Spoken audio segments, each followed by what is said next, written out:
위에 쏟습니다. 주님께라면 아깝지 않습니다. 주님께라면 아깝지 않습니다. 주님께라면 아깝지 않습니다. 마지막으로 주님께라면 아깝지 않습니다. 주님께라면 아깝지 않습니다. 이 시간 기도하실 때 저번 주와 동일하게 우리가 고백했음에도 불구하고 주님 앞에 깨어져야 할 부분, 우리가 이제 주님 앞에 깨져야 할 부분이 어떤 건지 모습을 다시 한번 되돌아보시기 원합니다. 그리고 우리가 우리의 생각들을 주님 앞에 내려놓기 원합니다. 그 모든 곳에 다 내려놔도 우리의 굳어진 생각이 주님 앞에 내려놓아지지 않는다면 우리의 삶에 변함이 없을 것입니다. 우리가 이 시간 기도하실 때 주님 앞에 내 생각을 주님 앞에 내려놓습니다. 주님, 굳어지고 지금 이 상태에서 고정관념이 생겨버린 우리의 머릿속에 오셔서 주님의 생각을 우리 안에 채워주시옵소서. 우리의 생각을, 우리의 마음을 주님 앞에 내려놓사오니, 주님 앞에 내려놓사오니 우리의 모든 것을, 주님의 모든 것을 채워주시옵소서 라고 주여 한번 해주시고 기도하겠습니다. 주여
하나님 아버지, 오늘 저희가 이렇게 예배드릴 수 있는 상황과 환경을 열어주시면 너무 감사합니다.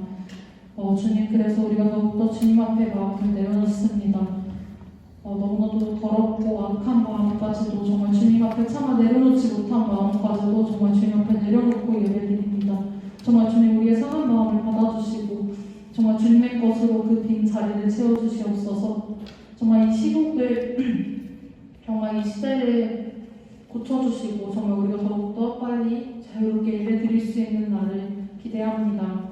오늘 말씀 가운데도 정말 주님의 성령이 함께 하셔서 정말 목사님을 통하여서 우리의 마음 가운데 정말 그 말씀의 씨앗이 심어져서 열매가 맺어질 수 있도록 주님 인도하여 주시옵소서. 감사드립니다. 예수님 이름으로 기도드렸습니다. 네.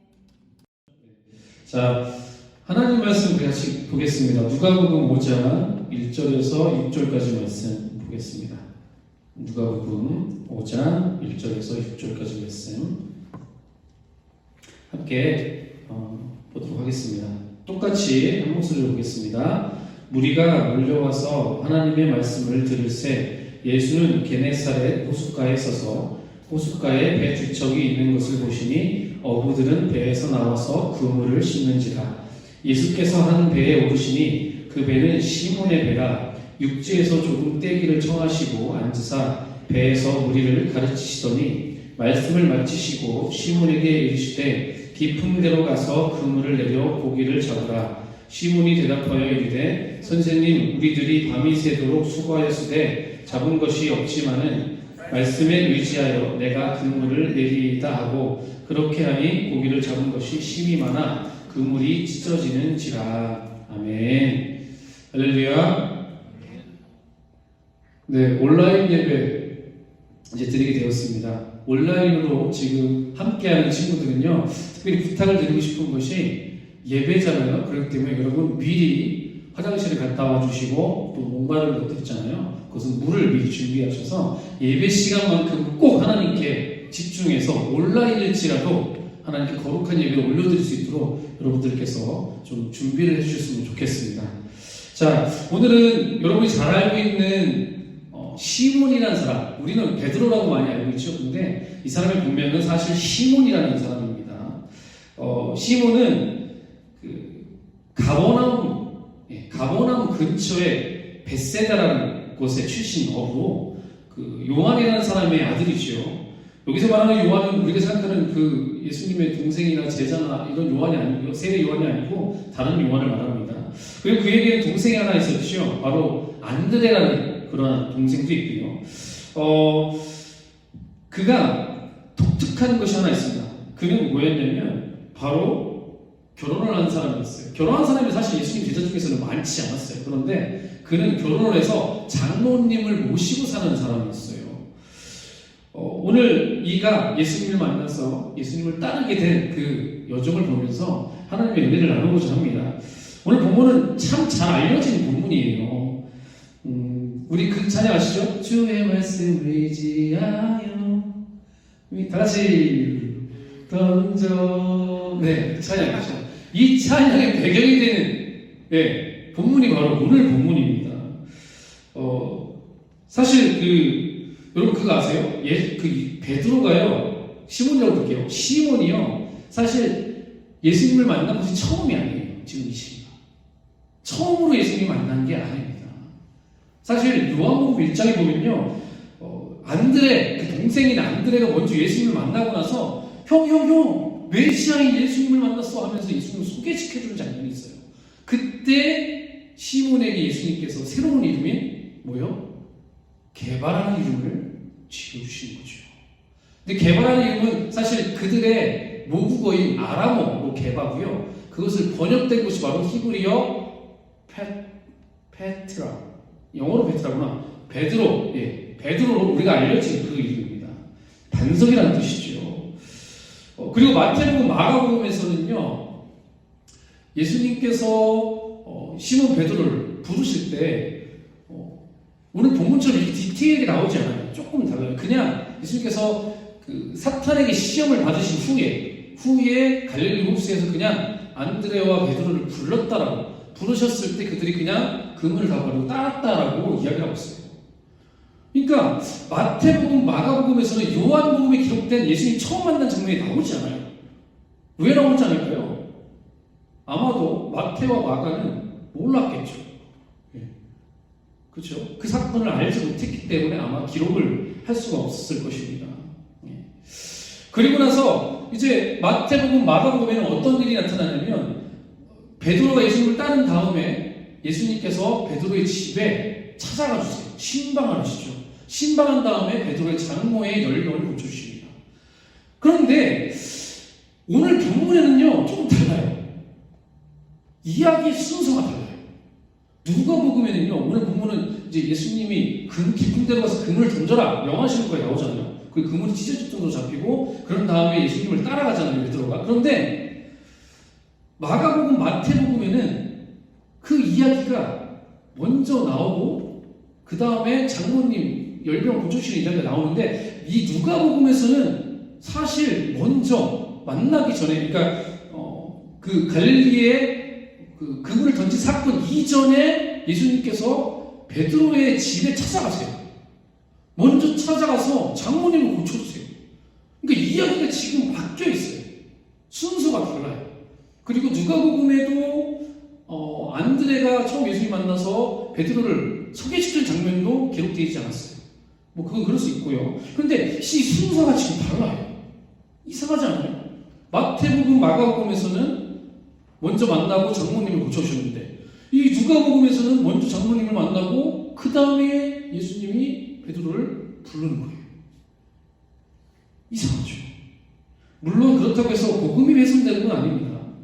제가 볼 때는 이 누가라는 사람, 저자 누가가 어떤 의도를 가지고 그렇게 이야기를 좀 삽입을 하지 않았을까? 다른 어떤 시점에 그렇게 생각이 듭니다. 먼저 이 상황을 조금 우리가 알아보기 위해서는요, 누가에 대해서 좀 알아야 돼요. 누가복음의 저자 누가. 여러분 누가에 대해서 좀 아십니까? 사실요, 누가는 단 한 번도 예수님을 만나본 적이 없는 사람이에요. 단 한 번도. 사실 마태, 마가, 요한은 예수님을 만났죠. 함께 했죠. 늘 함께 했던 사람들이었어요. 그런데 이 누가는 단 한 번도 예수님을 만난 적이 없어요. 그리고 게다가 이 사람은요, 이방인 출신이에요. 수리아 안디옥 출신이에요. 그리고 의사입니다. 바울의 주치의였죠. 그래서 제가 자주 한결이한테 그런 얘기를 해요. 한결아, 누가 같은 의사가 됐으면 좋겠고 나의 주치의가 되어줄래? 이렇게 자주 얘기하는데, 누가는 그런 사람이었어요. 단 한 번도 예수님을 만난 적도 없고요. 그냥 바울과 함께 했던 사람이었어요. 여러분, 그렇다면 이 사람은 도대체 어떻게 이 복음서를 썼죠? 아니, 예수님을 한 번도 만난 적도 없는데 어떻게 해서 이 복음서를 기록할 수 있었을까요? 예수님의 생애가 나온, 예수님의 사역이 나온 이 복음서를 도대체 어떻게 기록한 거죠? 마태, 마가, 요한은 사실 자기들의 기억력, 메모리즈를 이용해서 썼잖아요. 근데 누가는 그걸 어떻게 썼을까요? 사실 이 의문은 어렵지 않게 풀 수가 있어요. 뭐냐면, 오늘날 기자들이 기사를 쓸 때 어떻게 쓰죠? 자기들이 겪은 것만 쓰나요? 그렇지 않습니다. 사람들에게, 목격자에게 가서 그 진술을 받아서 쓴다는 거죠. 마찬가지였어요. 이 누가도 예수님과 함께 했던 사람들, 직근들 있잖아요. 제자들이나 아니면 어머니나 그 밖에 형제들이나 그런 사람들을 만나서 그 사람들의 이야기를 듣고 기록했던 것이 바로 누가복음이었어요.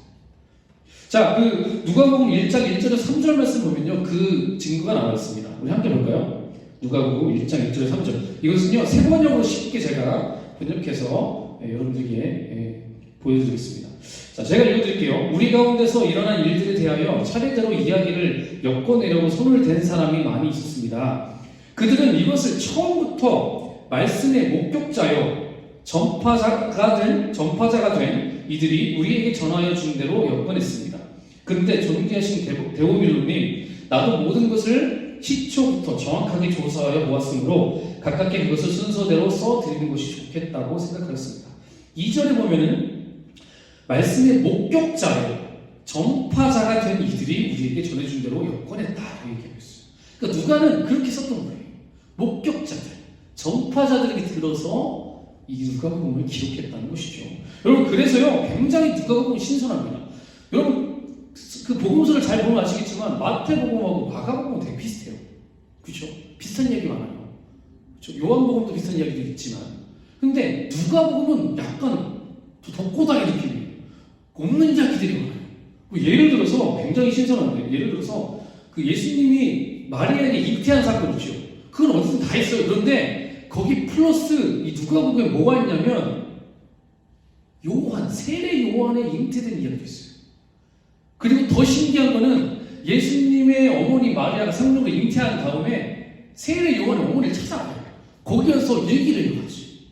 그런 이야기도 있고요. 그리고 전에 제가 설교 때도 한번 말씀드렸던 것처럼 그 예수님 태어나신 후에 이제 하나님께 감사의 그 제사를 올려드리기 위해서 예수님을 데리고, 끝난쟁이 예수님 데리고 부모님이 성전에 가잖아요. 거기서 누굴 만나죠? 전에 노파를 만나잖아요. 시몬이라는 노파를 만나서 시몬이 이 사람은 메시아야 하면서 막 찬양 올려드리고 했던 그런 그 이야기도 있고요. 또 정말로 가치 있는 이야기 하나 더 있어요. 그게 뭐냐면 유일하게 예수님의 어린 시절 이야기가 있어요. 이 누가복음에 예수님이 12살 때 이야기. 그 어릴 때 예수님이 어떻게 말을 했을까? 궁금하지 않아요? 근데 유일하게 기록에 남겨있는 것이 바로 이 누가복음밖에 없어요. 12살 때부터 예수님이 범상치 않았죠. 그렇죠? 그 이야기가 기록되어 있고요. 또 그 다른 복음서에는 없었던 이야기들, 뭐 예를 들어 삭개오 이야기, 굉장히 유니크한 이야기 아닙니까? 그죠? 뽕나무, 뭐 정확하게 말하면 돌무화가 나는데 올라가는 그러면서 예수님 만나서 변화되는 이야기. 그리고 거지 나서 이야기. 이거는요, 천국과 지옥을 분명하게 보여주는 이야기예요. 굉장히 아주 중요한 이야기죠. 또 돌아온 탕자 이야기. 뭐 이런 것들이 다 누가복음에 있어요. 저는 그래서 굉장히 사실 누가 보면 좋아합니다. 굉장히 유니크하고 재밌는 이야기들이 많거든요. 누가는 이렇게 기자 정신을 가지고 예수님의 제자들이나 측근들로부터 이 이야기를 받아서 기록을 한 거죠. 아마 제가 볼 때는 예수님의 엄마도 만났던 것 같아요. 그러니까 예수님이 12살 때 이야기까지도 기록을 할 수 있었겠죠. 그렇죠? 그런데 오늘 쟁점이 이 위치가 달라요. 삽입된 그 이야기의 순서가 마태복음과 마가복음, 그리고 이 누가복음하고 다르다는 거죠. 그 의도가 분명히 있었던 것으로 저는 봅니다. 이것은요, 설교 중간에 잠깐 말씀을 드리겠습니다.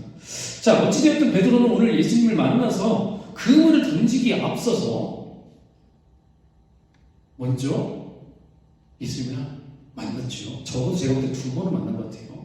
안드레를 통해 소개를 받았고, 또한 예수님께서 베드로의 장모를 치료하시기 위해서 베드로의 집에 가셨던 거죠.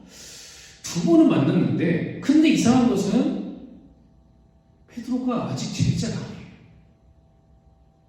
예수님의 제자가 아니라는 거예요. 지금 상황이 어떤 상황이냐면 수많은 사람들이 예수님께 갈릴리 호숫가에 와서 말씀을 듣고 있는 상황이에요. 근데 베드로는 뭘 하고 있죠? 그물을 씻고 있어요. 밤새도록 그물질 한 다음에 말씀을 듣는 것이 아니라 자기는 그물을 씻고 있어요. 손질하고 있는 거예요. 그러니까 지금 베드로는 예수님의 제자가 아니에요. 말씀 듣는 것보다 다른 것이 더 소중해요. 먹고 사는 것이 더 소중하다는 거죠. 자기 생계가 더 중요하다는 거예요. 그래서 사람들은 다 말씀을 듣고 있는데 베드로 혼자서 이따가 저녁에 다시 그물질을 할 그 그물을 손질하고 있다는 것이죠. 오늘 본문을 좀 볼까요? 1절, 2절 한번 보여주세요. 본문 1절, 2절. 무리가 몰려와서 하나님의 말씀을 들을새 예수는 게네사렛 호숫가에 서서 호숫가에 배 두 척이 있는 것을 보시니 어부들은 배에서 나와서 그물을 씻는 자 이렇게 나오고 있어요. 여기 보면은 1절에 무리가 몰려와서라는 그러한 이야기가 있어요. 그게 그 원어를 제가 찾아보니까 어떤 의미냐면 애워싸서 밀어붙이자는 뜻이에요. 그러니까 예수님이 말씀을 전하고 이렇게 했는데 사람들이 너무 많이 와가지고 예수님을 밀치는 거예요. 지금. 그 정도로 사람들이 열정이 있다는 거죠. 여러분, 그 가운데는 생업이 없는 사람들만 있었을까요? 아닙니다. 분명히 자기의 생업이 있는 사람들이 있었는데도 그 생업을 내려놓고 주님 말씀 듣기 위해서 왔다는 거예요. 그런데 베드로는 지금 생업이 더 중요하다는 거죠. 여러분들은 무엇이 더 중요합니까? 여러분들에게 우선순위 뭐죠? 하나님입니까? 예배하는 겁니까? 아니면 이 땅에 있는 다른 것들입니까? 제가 이번에 코로나19 사태를 보면서 뼈저리게 느낀 것이 한 가지 있어요. 내가 무엇을 위해 살았지? 사실 우리가 예배드리는 것, 이것은 우리의 본질입니다. 그렇죠. 하나님이 우리를 만드신 이유가요, 예배드리라고 만드셨어요. 근데 이것은 우리가 타협할 수 없는 부분이죠. 그러나 상황이 여의치 않아서 지금 우리가 이렇게 온라인으로 예배를 드리긴 하지만 엄밀히 따지면 우리의 본질은 하나님 앞에 예배하는 것입니다. 예배하는 것.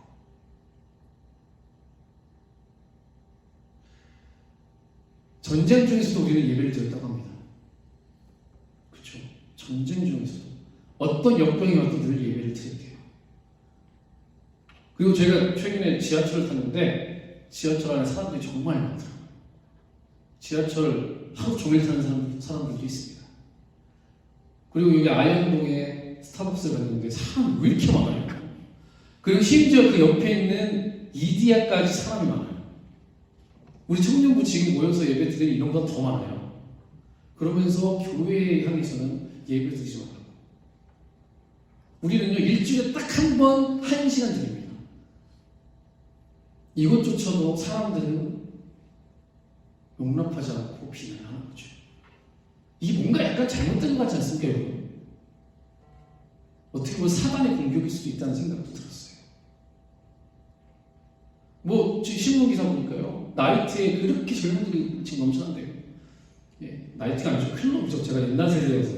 예, 클럽에 그렇게 애들이 코로나 뭐가 문제냐, 와 놀자 이러고 있대요. 참 안타까운 일이죠. 그러나 여러분, 우리가 기억해야 될 것은 이런 상황 속에서 비록 우리가 온라인으로 들리지만 하나님, 우리는 어떠한 상황 속에서도 어떠한 곳에서도 하나님을 신실하게 예배하겠습니다. 하나님 예배가 우선입니다 라고 고백하는 신실한 예배자의 모습으로 주님 앞에 서기를 예수 그리스도의 이름으로 축원드립니다. 지금 온라인 앞에서, 그러니까 컴퓨터 앞에서 예배드린 여러분, 하나님의 마음을 들으시고 여러분의 정성을 들으시고 전죄를 드리며 예배하시기를 예수 그리스도의 이름으로 축원드립니다. 자, 지금 이제 베드로는 그물을 싣고 있어요. 무슨 생각을 하고 있었을까요? 아마 전에 만났던 예수님을 생각하겠죠. 저분은 내가 얼마 전에 만났던 나에게 개발하고 베드로라고 이름을 지어줬던 그분이네. 이분은 그래, 우리 장모님도 고쳐주셨지. 맞아. 저 말씀 나도 듣고 싶긴 한데 근데 나에게는 지금 그물 씌는 게 우선이야. 장모님이 기다리잖아. 내 아내가 기다리잖아. 그런 마음을 먹었을까요? 정확하게 알 수는 없지만 확실한 것은 그에게는 예수님을 따라서 하나님 말씀을 듣는 것보다 지금 생업이 더 중요한 것이죠. 그리고 나서 예수님께서 명하십니다. 베드로, 야, 좀 물 밖으로 배를 좀 띄워줘. 내가 거기서 설교할 거야. 그러면서 배를 조금 띄웁니다. 그러면서 예수님이 거기 올라가셔서 말씀을 전해주시는 거죠. 왜 띄웠을까요? 이 이야기는요, 사실 많은 신학자들이 얘기를 하는데 어떤 신학자들이 이렇게도 얘기해요. 물을 좀 띄우면 배와 그 물 사이에 공간이 있잖아요. 그렇죠? 그게 그 자연 확성기가 돼요. 바닷바람에 이용이 돼서 말을 하잖아요. 그러면 이 물이 그러니까 물 위에 말이 지나가면, 소리가 지나가면 더 커진다고 하더라고요. 저는 아직 한 번도 안 해봐서 모르겠는데, 그렇기 때문에 예수님은 지형을 잘 아셔서 자연을 잘 이용하시는 그런 대단하신 분이다, 이렇게 말씀하시더라고요. 어떤 일인지 정확히 모르겠지만 제 생각에는 사람들이 하도 밀쳐서 그런 건 아닐까 생각도 들어요. 지금 무리가 하도 많이 와가지고 자꾸 밀치니까 그런 것도 같기도 하고. 근데 제가 더 좀 신경 쓰이게 느꼈던 건 뭐였냐면, 베드로가 지금 말씀을 안 듣고 있잖아요. 근데 예수님은 지금 베드로를 명하셔서 야, 네 배를 사용해야겠다, 띄워. 그러면 베드로가 어떻게 하겠어요? 배 위에 타서, 그렇죠? 배를 좀 띄우겠죠? 그리고 예수님이 옆에 앉았죠. 그러면 뭐예요? 옆에서 베드로는 말씀을 들을 수밖에 없는 거예요. 예수님은 야, 좀 말씀 좀 들어, 이게 아니라 베드로야, 좀 머리를 쓰신 것 같아요. 배를 좀 띄워봐, 네 배를. 내가 거기서 말씀 전할 테니까 너 거기 앉아있어. 그러면서 하나님의 말씀을 가르치기 시작하는 거예요. 옆에 당연히 베드로는 계속 말씀을 들을 수밖에 없겠죠. 그런 다음에 어떤 말씀을 가르쳤는지 모르겠어요. 그런 다음에 예수님이 명하신 게 뭐죠? 베드로야, 깊은 데로 가서 그물을 던져봐 라고 가르치십니다. 여러분, 그게 뭔 것 같아요? 이게 무슨 뜻이죠? 보세요. 말씀을 들은 다음에 깊은 데로 가서 그물을 던지라고 그랬어요. 우리 혹시 이런 적 없어요? 내가 주일날에 말씀 이렇게 들었는데 가면서 뭔가 주님이 실시! 들은 말씀 적용하시는 것 같은 느낌이 들은 적이 있지 않았어요? 지금 약간 이런 느낌이에요. 말씀을 막 전하시는데 베드로야, 깊은 데로 가서 이제 그물을 던져보자. 아마도 믿음에 관한 이야기를 하지 않았을까라는 생각이 들어요. 그 베드로는 그 자리에서 어떻게 했죠? 가서 그물을 던진 거죠. 여러분, 이 그물을 던지는 거 정말 위대한 순종입니다. 엄청난 순종이었어요. 여러분 생각해보세요. 이게 왜 위대한 순종이냐면, 베드로는 성경에 보면 뭐라고 되어 있냐면 밤새도록 그물을 던졌다고 얘기했어요. 밤새도록. 여러분 밤새 놀아본 적 있죠? 우리 청년들 참 잘 놀더라고요. 밤새도록. 그런데 밤새 놀면은 우리 청년들의 그 공통점 뭔지 알아요? 그 다음날 굉장히 늦게 일어나요. 청년 예배 시간이 2시인데도 2시 넘어서 일어나요. 지금 베드로는 그물을 계속 밤새도록 던진 다음에 그물을 아침에 씻고 있는 거예요. 지금. 그러니까 정말 손 하나 깐딱하기 싫은 정도로 피곤하고 지치고 집에 가서 그냥 자고 싶은 거예요. 그런데 예수님이 지금 시키는 거죠. 지금 그물 좀 다시 던져봐. 근데 그물 다시 썼는데. 그리고 그물이 굉장히 무겁다고 해요. 그러니까 얼마나 귀찮겠어요. 그리고 더 기가 막히게 더 화가 나는 건 뭐냐면, 더 짜증나는 건 뭐냐면, 베드로가 단 한 마리도 고기를 못 잡았다는 거예요. 밤새도록 던졌는데. 사실 여러분 그 지형이요, 황금어장이었대요. 그물만 던지면 그냥 물고기 잡히는 곳이었대요. 특히 밤에. 그 밤새도록 그물을 던졌는데 한 마리도 못 잡아가지고 짜증이 이렇게 올라왔어요. 그리고 걱정하고 있는 거예요. 장모님한테 뭐라고 하지? 아내가 바가지 보면 어떡하지? 이러고 있는데 예수님이 와가지고 말씀하고 뭐 이상한 거 시키고 그러다가 갑자기 그물 다시 쓰는데 가서 던지라는 거예요. 이게 얼마나 짜증나고 귀찮고, 저 같았으면 승질내고 내가 갈 것 같아요. 내가 밤새도록 뭐 했는 줄 알아요 지금?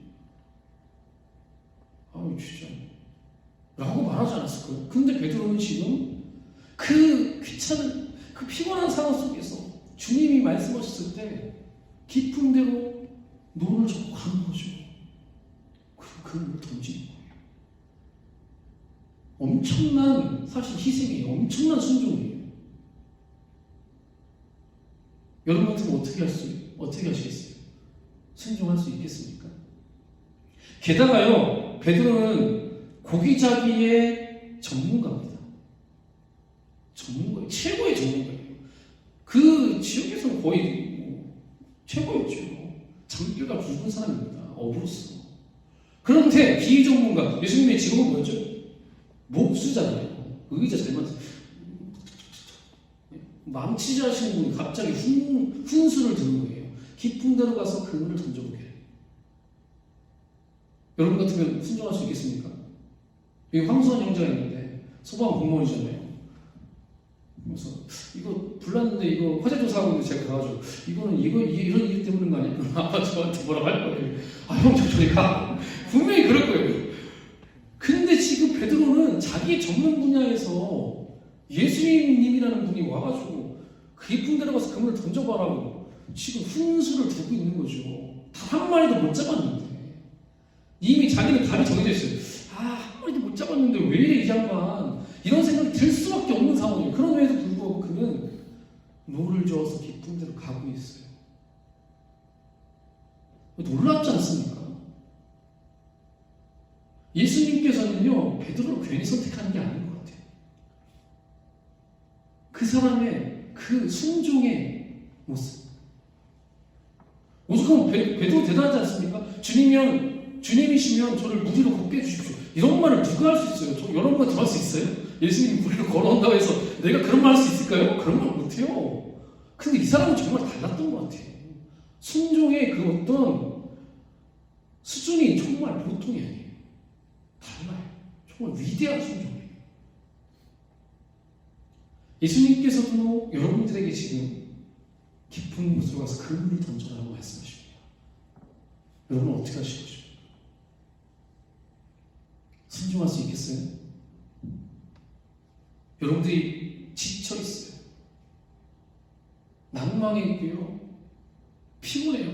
짜증나요. 근데 예수님이 명하세요. 깊은 데로 가서 그물을 던져라. 근데 그건 내 전문 분야예요. 내 생각이 이게 아니에요. 굳어진 생각인데, 굳어진 데 노하우가 있는데 주님이 명하시는 거예요. 깊은 데로 가서 그물을 던져라. 그럼 여러분 순종할 수 있겠습니까? 할 수 있겠어요?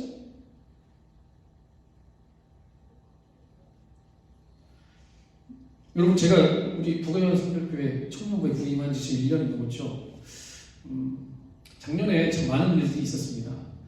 사실 불문율 같은 게 있어요. 그게 뭐냐면, 목회자가 부임하면 첫 해는 거의 다른 것을 하지 않아요.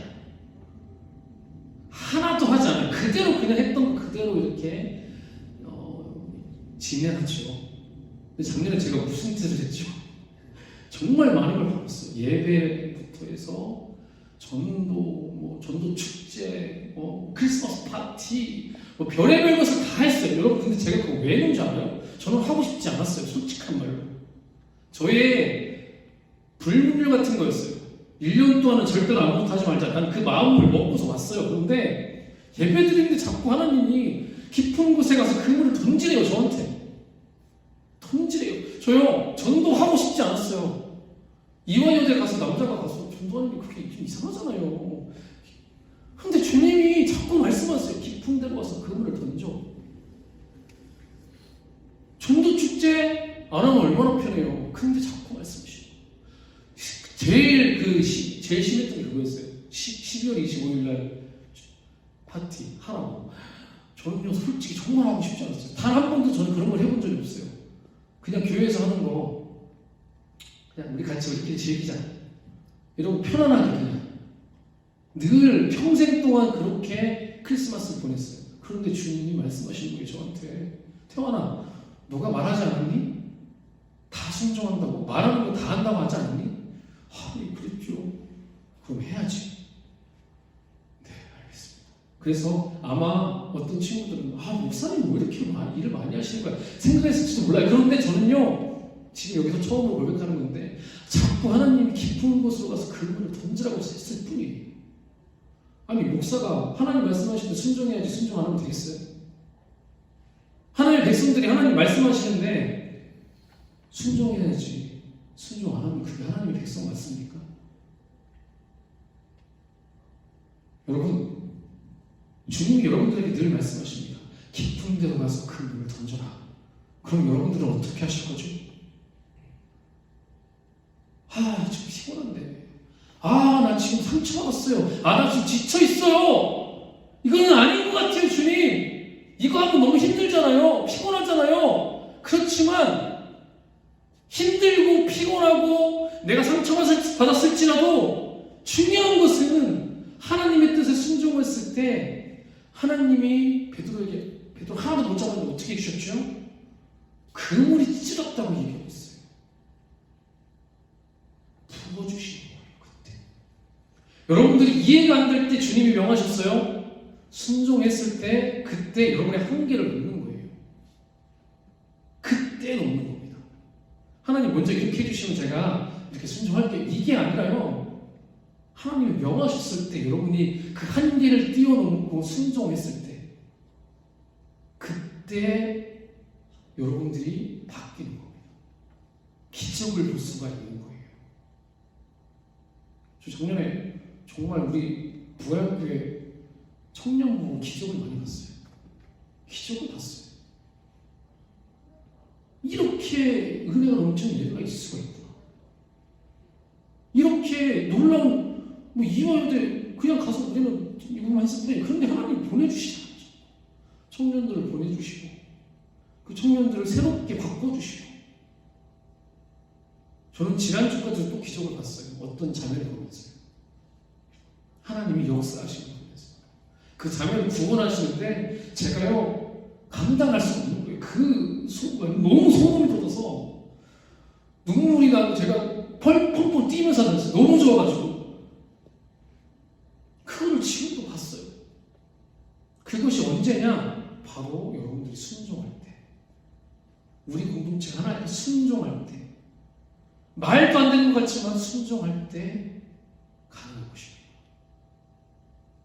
우리도 이것 좀 많이 하죠. 갑자기 국내 선교가 생겼어요. 그죠? 내년에 해외 선교 가는데 국내 선교 왜 가요? 이렇게 생각할 수도 있어요. 그런데 다시 한번 말씀드리지만 하나님이 갈아서 하는 겁니다. 제 의지 하나도 없어요. 태어나 순종해. 깊은 곳에 가서 그물을 던져. 말씀하시니까 가야죠. 우리 다 하나님의 종 아닙니까? 여러분들이 예수님의 종 맞습니까? 아멘? 그럼 가는 거예요. 가는 거죠. 물론 제가 피곤하고 힘들 수도 있어요. 그러나 거기에 의미가 있잖아요. 가치가 있잖아요. 거기에 행복이 있잖아요. 기쁨이 있잖아요. 저요 태어나서 크리스마스를 그렇게 행복하게 보낸 적 처음이에요. 정말 끝나고 나서 너무 좋아가지고 아내한테 이렇게 의미 있는 크리스마스가 어디 있어요? 그렇게 얘기했어요. 몸은 주룩하지 피곤했죠. 너무 행복했어요. 그게 바로 우리의 삶의 이유 아닙니까? 사랑하는 우리 청년 여러분, 주님이 명하십니다. 깊은 곳에서 그물을 던져라. 자, 여러분들은 어떻게 대답하시겠습니까? 예, 주님! 제가 갈게요! 그리고 던지겠습니다! 라고 순종할 수 있는 사랑하는 부활교회 희 청년부 모든 영혼들 되시길 예수 그리스도의 이름으로 축원드립니다. 지금 코로나 바이러스로 우리가 위축될 때죠. 위축될 수밖에 없었어요. 그러나 여러분 이제 우리 위축되지 않았으면 좋겠습니다. 어디서든 우리는 예배자예요. 거기서 최선을 다해서 예배드리고요. 이 마인드, 내가 주님께 순종하는 사람이다. 하나님을 위해 사는 사람이다. 그 마음을 가지고 계속 신앙생활하면 되는 거예요. 그럼 되는 거 아니겠습니까? 그 마음만 우리가 지킵시다. 그리고 다시 모였을 때 기쁨으로 제배를 할 거 아니에요. 그죠? 얼마나 좋겠어요. 여러분 특별히 이제 이 온라인 예배를 드리면서 또 한 가지 느끼는 건 뭐냐면, 야, 같이 모여서 예배 드리는 것이 이렇게 소중했구나 하는 것이었어요. 야, 이렇게 소중한 것이구나. 우리 직전에 무슨 예배 드렸죠? 카타콤 예배 드렸죠. 그때 여러분 기억나지 않습니까? 그 하나님의 그 주체할 수 없는 그 임재하심 다시 느끼고 싶어요. 그렇죠? 여러분 그러기 위해서 우리가 좀 더 기도했으면 좋겠어요. 하나님 코로나 빨리 멸해 주시고 우리가 다시 모여서 하나님 예배하게 하옵소서. 그 감격의 예배, 기쁨의 예배를 더 드리게 해주십시오. 여러분 그 역사적으로도요, 이스라엘 백성들이 가장 예배를 사모하고 기쁨으로 드렸을 때가 언제인 줄 아세요? 바벨론 포로기였어요. 바벨론 포로기 때 예루살렘 성전에서 예배를 못 드리는 거예요. 사람들이 다 뿔뿔이 흩어지고 포로로 끌려가고 그러니까 막 창문 열고요, 맨날 고향 바라보면서 기도하는 거예요. 맨날 하나님 우리 다시 예배 드리게 해주십시오. 그렇게 기도하는 거예요. 그리고 나서 이제 보내주잖아요. 그죠? 예. 다리왕이 보내주는데 가서 그 사람들이 제일 먼저 하는 게 뭐예요? 성전 건축했어요. 얼마나 예배를 사모했으면, 얼마나 예배를 사모했으면 다시 돌아가자마자 우리 성전 건축하자. 우리 여기서 예배 드려야지.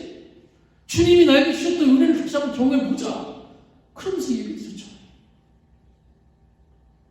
우리도 지금 그 마음을 좀 가졌으면 좋겠습니다. 우리 안에 하나님 예배를 너무 사모합니다. 우리 함께 모여서 같이 울고 웃으며 하나님을 경외하는 그날이 빨리 왔으면 좋겠습니다. 라고 간절히 하나님께 구하는 저 여러분들에게 예수 그리스도의 이름으로 축원드립니다.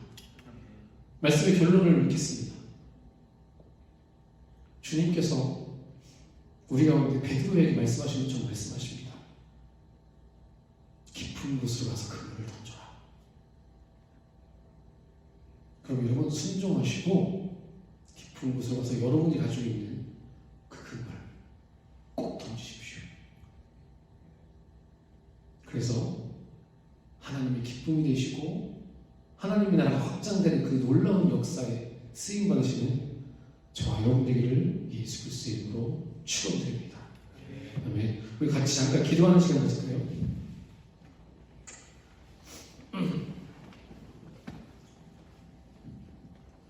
하나님께서 우리 가운데 허락하신 이 말씀 우리 잘 기억하시면서 간절한 마음으로 기도했으면 좋겠습니다. 하나님, 우리가 베드로처럼 순종하며 그물을 던지겠습니다. 나의 생각, 나의 피곤함, 나의 상처, 아픔 내려놓고 이제는 주님께 순종해서 우리가 가지고 있었던 그 금을 던지겠습니다. 주님, 우리의 순종을 받아주시고 우리 순종을 통하여 일하여 주십시오. 당신의 뜻을 일하여 주십시오. 기도하시고 또 한 가지는 하나님 코로나19 이 바이러스의 세력을 멸하여 주시옵소서. 속히 멸하여 주시고 하나님 우리의 예배가 다시 회복되어서 함께 예배드리는 기쁨을 누릴 수 있도록 도와달라고 우리 함께 이 시간에 주여 한번 부르시고 통소로 기도를 하겠습니다. 주여 하나님 우리가 정말 믿음으로 하나님 우리가 주신 그분을 던지기 원합니다. 깊은 곳에 가서 그분을 던지고 말씀하셨던 그 주님의 명령을 우리가 순종하기 원합니다. 하나님 사실 하나님 우리의 생각과 우리의 노하우와 하나님 우리의 방법과 하나님 우리의 피곤함과 모든 수많은 문제들이 있지만 그것을 다 내려놓고 주님 말씀하시는 그 명령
그동안의 저희들의 모습을 보면은 주님이 명하셨을 때 늘 핑계만 댔던 저희들의 모습이었습니다. 아, 하나님 저 피곤해요. 하나님 저 상처받았어요. 하나님 저 지쳤어요. 하나님 내 생각에는 이건 아니에요. 제가 전문가인데요.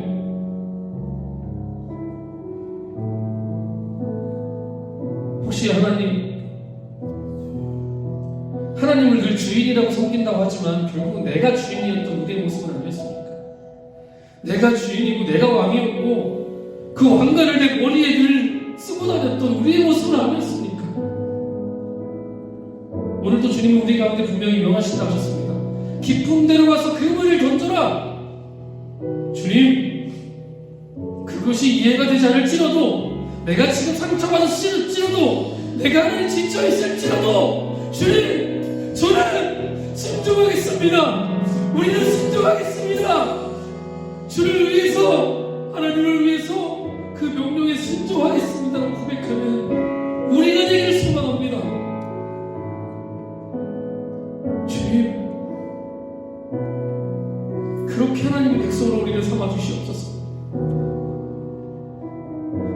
우리의 순종을 통해서, 우리의 믿음을 통해서 하나님의 뜻을 이루어 주시옵소서. 죽어가는 영혼들을 살려주시옵소서. 하나님의 나라를 확장시켜 주시옵소서. 우리도 그러한 의미 있는 삶, 행복한 삶, 감격의 삶, 가치 있는 삶, 그 삶을 살기를 원합니다. 또 하나님, 코로나19를 통해서 저희들이 지금 온라인으로 예배를 드리고 있습니다. 참 많이 아쉽고 가슴이 아픕니다. 그러나 하나님, 그럴지라도 저희들 어떤 곳에서 어떤 상황일지라도 우리가 주어진 곳에서 하나님을 예배하겠습니다. 정말 우리의 마음을 다해서 영과 진리로 하나님 예배하겠습니다. 그리하오니 하나님, 우리의 예배를 받아주시고 특별히 간절히 구하는 것은 이 코로나19 바이러스를 주님 멸하여 주시옵소서. 속히 소멸시켜 주시옵소서. 나사렛 예수 그리스도로 명하노니 코로나19는 소멸될 지어다. 떠나갈 지어다. 주여, 그리스도의 보배로운 피를 뿌려주시고 당신의 능력으로 소멸시켜 주셔서 우리가 다시 같이 모여서 함께 예배하는 기쁨을 누릴 수 있도록 인도하여 주시옵소서. 그렇게 하실 주님을 기대하오며 예수 그리스도의 이름으로 기도합니다. 아멘. 우리 하나님 영광의 말씀 올리시겠습니다. 나의 모습 나의 수 찬양하시면서 우리 준비하신 예물을 하나님께 올려드리도록 하겠습니다.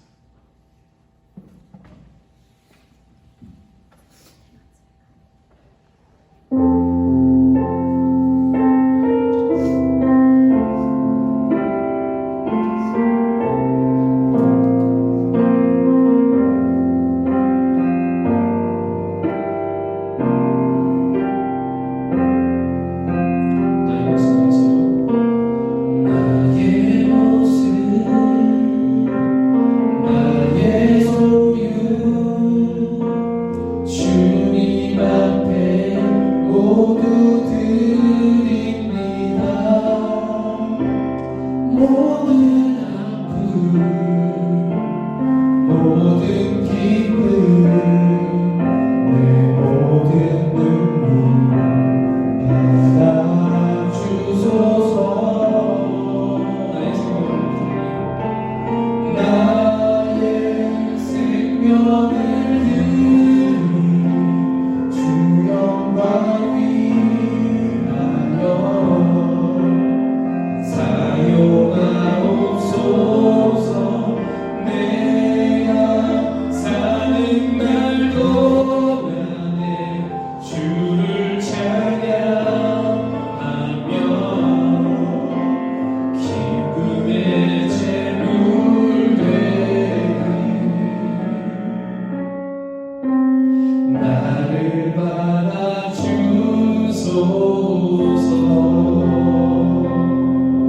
아멘. 제가 광고하겠습니다. 예배 시간은 2시고요. 저희들은 11시에 다음 주에도 동일한 모습으로 촬영을 하고요. 그리고 2시에 온라인으로 올려드리도록 하겠습니다.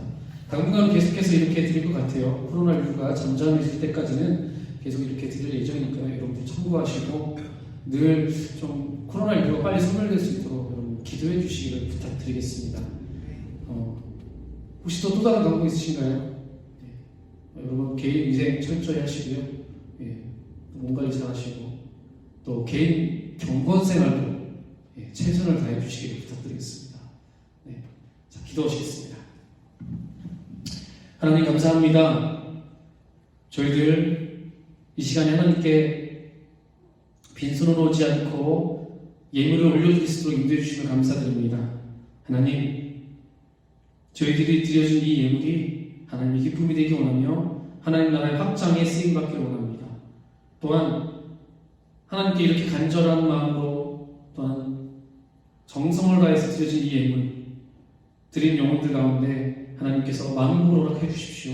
저들의 삶 가운데 길을 열어주시고 저들이 하는 학업과 또한 사업과 직장의 삶, 가정의 삶까지 하나님께서 꼭 책임져 주시고 축복하여 주시옵소서. 이제는 우리를 위해서 십자가 지시고 죽으시고 다시 부활하신 그리고 다시 오실 예수 그리스도의 크신 은혜와 하나님 아버지의 극진하신 사랑하심과 성령님의 인도고 교통하심이 깊은 곳에 가서 그물을 던지라 명하시는 주님의 그 명령을 기쁨으로 순종함을 따르길 간절히 소망하는 사랑하는 청년들 머리머리 위에 이제 참석한 모든 성도님들 머리머리 위에 이제로부터 영원토록 함께하여 주시기를 간절히 축원하옵나이다. 아멘.